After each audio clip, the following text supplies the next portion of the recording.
This is the procedure for repairing a broken nozzle. Okay, the first thing that we're going to do is we're going to open up the unit. We're going to remove the top cover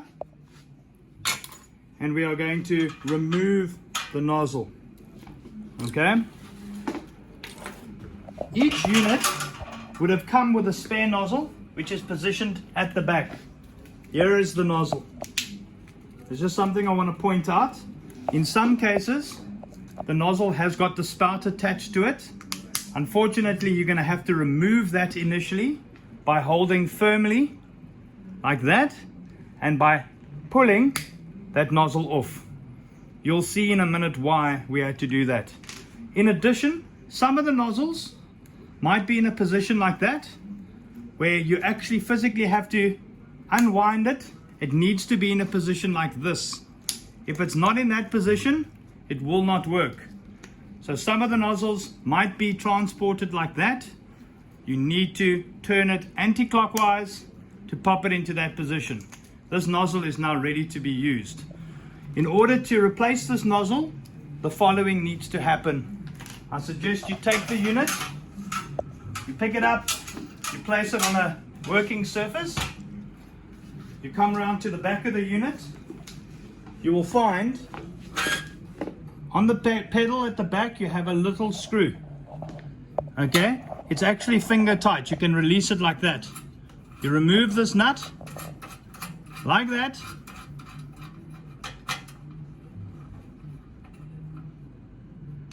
and you free this metal rod from the pedal. You need to do that. Once that is free, you can come to the front of the unit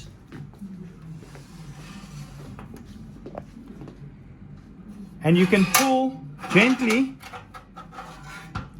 and remove it, and now you can physically see the pipe. You now take the nozzle, you put it into the rubber grommet, you take the rubber pipe and you press it into that little hole at the back. Are you getting all of that in? Press it all the way in like that. Doesn't go in far. You then gently push the mechanism straight back in. You come back to the back. You come and you find the rod